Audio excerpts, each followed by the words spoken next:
मुखिया 320। रामपुर गांव में एक मुखिया रहा करता था। मुखिया का नाम घनश्याम था। मुखिया बहुत ही लालची और 320 था। हमेशा लोगों के साथ चालाकी करता और उनसे पैसे वसूलता, जिस वजह से गांव के लोग काफी परेशान रहा करते थे।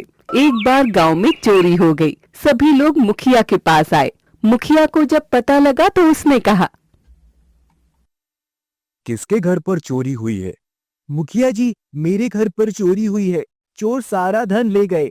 अब आप भी कुछ कर सकते हैं। आपको तो सब कुछ पता रहता है, कौन क्या करता है। हाँ हाँ, सब पता रहता है। मेरी बड़े बड़े लोगों से जान पहचान है।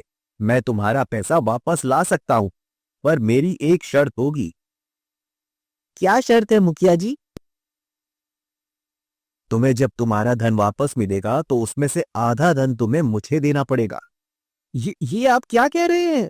मैं सच कह रहा हूं। अगर तुम्हें ये शर्त मंजूर है, तभी मैं उन चोरों को ढूंढने में मदद करूं। ये सुनकर लाखन काफी परेशान हुआ, पर फिर उसने कहा, ठीक है, मुझे मंजूर है। ये कहकर लाखन वहां से चला आया। तभी रास्ते में उसे रामू मिला। रामू ने जब उसे इतना दुखी देखा तो कहा, क्या हुआ लाखन, तुम इतने दुखी क्यों हो? क्या बताऊं रामू भैया, आज घर में चोरी हो गई। चोर सारा पैसा ले गए। जब मुखिया के पास गया तो कह रहा है, चोरों को तो पकड़वा दूंगा, पर आधा पैसा मुझे देना पड़ेगा। ये क्या बात हुई? वो हमारे गांव का मुखिया है, फिर ऐसा कैसे कर सकता है? मुझे नहीं पता कैसा मुखिया हम लोगों ने चुना है। भगवान, अब आप ही कुछ कर सकते हैं। ये कहकर लाखन वहां से चला गया, जिससे रामू काफी परेशान हुआ। रामू एक किसान था जो फसल करता। रामू बहुत ज्यादा मेहनत किया करता था। एक दिन रामू अपने खेतों में काम कर रहा था। तभी वहां पर गांव का मुखिया आया।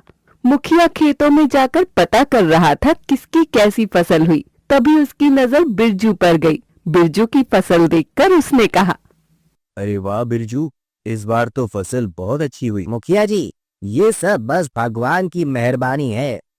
हाँ, ये तो सही कह रहे हो, पर इस बार कर भी तुम्हें दुगना देना पड़ेगा। ये आप क्या कह रहे हैं? मैं भला कर दूना क्यों दूंगा? क्योंकि तुम्हारी फसल अच्छी हुई है। जिसकी भी फसल अच्छी होगी उसे कर दुगना देना होगा। ये सुनकर बिरजू काफी दुखी हुआ। इसके बाद मुखिया ने रामू की खेतों की तरफ देखा और कहा, अरे रामू, तुम्हारी फसल इस बार लगता है ज्यादा अच्छी नहीं हुई। हाँ हाँ मुखिया जी, लग तो ऐसा ही रहा है। अब देखते हैं क्या होता है। चलो, अच्छी बात है। मेहनत करो, तभी तो फल मिलेगा। ये कहकर मुखिया वहां से चला गया, जिस पर बिरजू ने कहा, हम लोगों को मेहनत करने के लिए कह रहा है और खुद हम लोगों से 420 ही करता है। अरे रहने दे, वैसे भी ये हमारे गांव का मुखिया है, हम इससे कुछ नहीं कह सकते। धीरे धीरे समय गुजर रहा था। एक दिन मुखिया ने देखा बिरजू अपनी अनाज की बोरियों को बैलगाड़ी पर लादकर शहर ले जा रहा है। ये देखकर मुखिया ने अपना दिमाग चलाया और कहा, अरे ये तो शहर जा रहा है अनाज बेचने के लिए। अगर शहर पहुंच गया तो इसे बहुत पैसे मिलेंगे। मुझे कुछ ना कुछ करना ही पड़ेगा। ये कहकर मुखिया बिरजू के पास गया और बोला, अरे कहाँ लेकर चल रही है इस बैलगाड़ी को? कहीं नहीं, अनाज बेचने जा रहा हूँ। अरे मुझे भी अनाज चाहिए। अगर तुम मुझे अनाज दे दो तो अच्छा होगा। ये सुनकर बिरजू थोड़ा परेशान हुआ और बोला, पर मैं तो इसे शहर बेचने जा रहा हूँ मुखिया जी। अरे, जो वहां पैसे मिलेंगे वही तुम मुझसे ले लेना। मैं फ्री में नहीं मांग रहा। ये सुनकर बिरजू ने काफी सोचा और फिर कहा, ठीक है, तो फिर आप मुझे 500 रुपए एक बोरी के दे दीजिए। पागल हो गए हो क्या बिरजू, जो इतने रुपए ले रहे हो? हमारे गांव में तो 100 रुपए बोरी है। ये सुनकर बिरजू ने अपना सिर खुजलाया और बोला, नहीं नहीं मुखिया जी, 100 रुपए बोरी नहीं है। आप तो कुछ गलत फहमी हुई है। अरे, मैं इस गांव का मुखिया हूँ। मैं जो चाहूंगा वही होगा। इस बार 100 रुपए बोरी ही रहेगी। अब ये सारा अनाज मेरे घर पहुंचा दो और पैसे कुछ दिनों बाद ले जाना। ये सुनकर बिरजू काफी ज्यादा दुखी हुआ और उसे मजबूरी में सारा अनाज मुखिया के घर पहुंचाना पड़ा, क्योंकि वो कुछ कर भी नहीं सकता था। मुखिया के घर से आने के बाद बिरजू ने अपने आप से कहा, पता नहीं कब तक हमें इस मुखिया को झेलना होगा। ऐसा मुखिया तो मैंने कभी नहीं देखा, जो सिर्फ अपने बारे में सोचता है। मेरा सारा अनाज मुखिया ने ले लिया, अब मैं क्या करूं? वहीं समय के साथ रामू की फसल इस बार अच्छी नहीं हुई, जिस वजह से उसे काफी ज्यादा नुकसान हो गया और दूसरी बार फसल करने के लिए उसके पास पैसे भी नहीं थे, जिस वजह से वो काफी परेशान हुआ। क्या करूं, कुछ समझ में नहीं आ रहा। इस बार तो फसल करने के पैसे ही नहीं है। अभी रामू ये सब सोच ही रहा था, तभी उसकी पत्नी ने उससे कहा, क्या हुआ, आप इतने परेशान क्यों हैं? इस बार हमारी फसल खराब हो गई है, तो उसी को करने के लिए पैसों की जरूरत पड़ी है। पैसे तो घर में नहीं है, अब आप क्या करेंगे? सोच रहा हूँ मुखिया से मदद मांग लूं।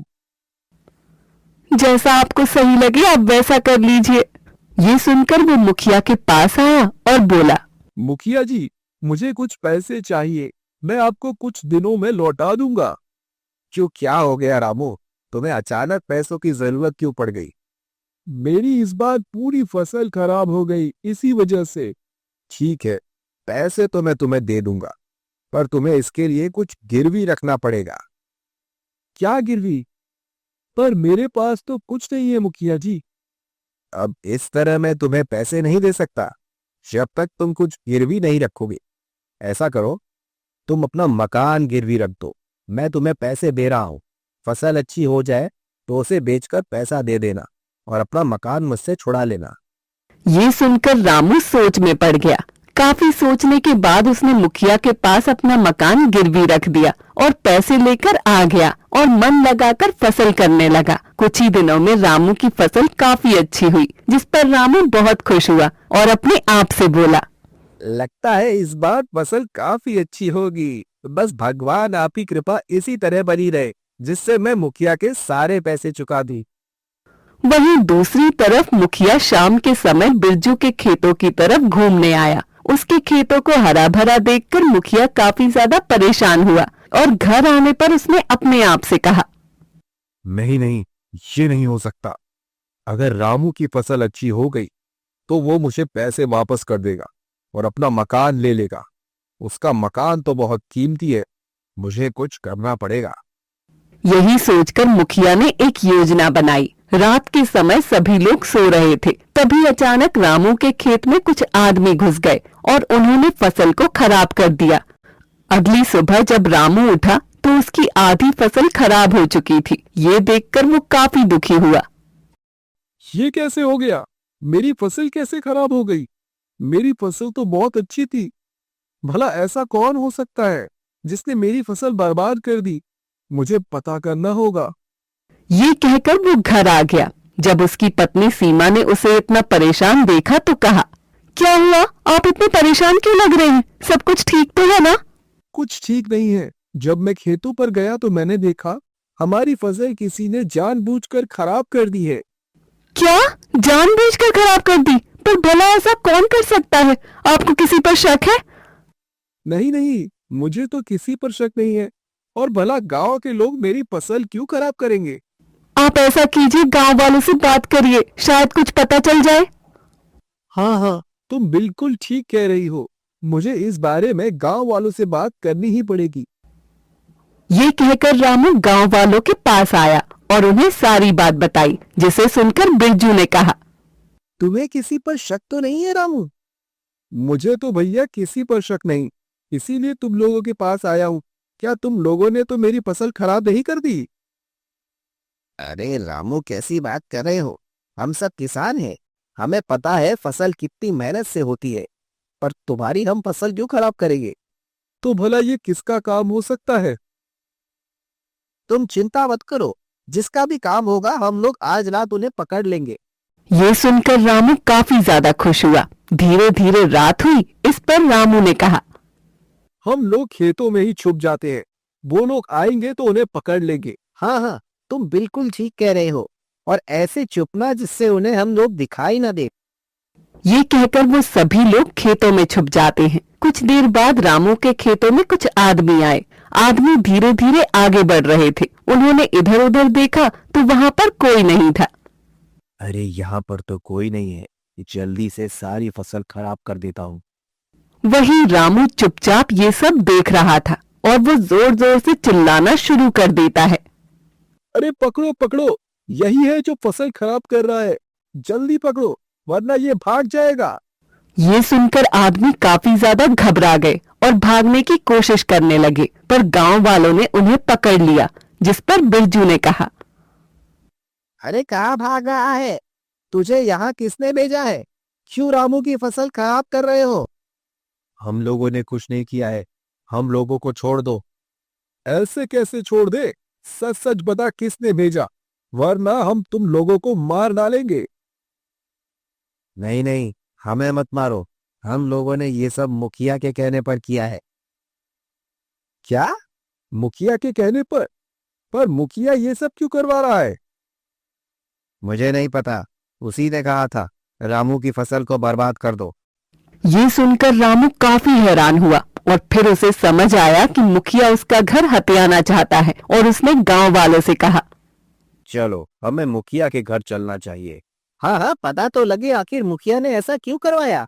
क्या उसे पता नहीं है हम लोग फसल करने में कितनी मेहनत करते हैं? मुझे पता है उसने ऐसा क्यों करवाया, पर हम लोग उसके मुंह से ही सुनेंगे। ये कहकर वो सभी मुखिया के घर आए, जहाँ पर मुखिया अभी जाग रहा था, क्योंकि वो अपने आदमियों का इंतजार कर रहा था। उसे पता था आज रामू का खेत पूरी तरह से बर्बाद हो जाएगा। तभी अचानक उसके घर में गांव वाले आ गए। गांव वालों को देखकर मुखिया ने कहा, आप लोग इतनी रात में मेरे घर पर? क्या हो गया? सब कुछ ठीक तो है ना? ये तो हमें पूछना चाहिए मुखिया जी, सब कुछ ठीक तो है ना? आप इतनी रात तक जाग क्यों रहे हैं? ये सुनकर मुखिया थोड़ा घबराया और फिर उसने कहा, मेरा मन, मैं कुछ भी करूं, और वैसे भी मुझे नींद नहीं आ रही थी, इसीलिए मैं जाग रहा था। हाँ हाँ, मुझे पता है आपको नींद आएगी भी नहीं। तुम क्या कह रहे हो रामू? मैं कुछ समझा नहीं। अभी आपको सब समझ आ जाएगा। ये कहकर रामू ने उन दोनों आदमियों को मुखिया के आगे फेंका, जिसे देखकर मुखिया काफी ज्यादा घबरा गया और बोला, ये कौन है? और तुम इन्हें यहाँ क्यों लाए? ये आप पूछ रहे हैं या मुझे पूछना चाहिए? आपने मेरी फसल क्यों बर्बाद की? ये तुम लोग क्या कह रहे हो रामू? मैं भला ऐसा क्यों करवाऊंगा? यही तो मैं पूछना चाहता हूं कि आपने ऐसा क्यों करवाया, क्योंकि आपके आदमियों ने खुद हमें बताया है कि आपने ही उन्हें मेरे खेतों को बर्बाद करने के लिए भेजा था, और अब आप कह रहे हैं कि आपने नहीं करवाया। ये सुनकर मुखिया काफी ज्यादा घबरा गया और बोला, मुझे माफ कर दो रामू, मुझसे बहुत बड़ी भूल हो गई।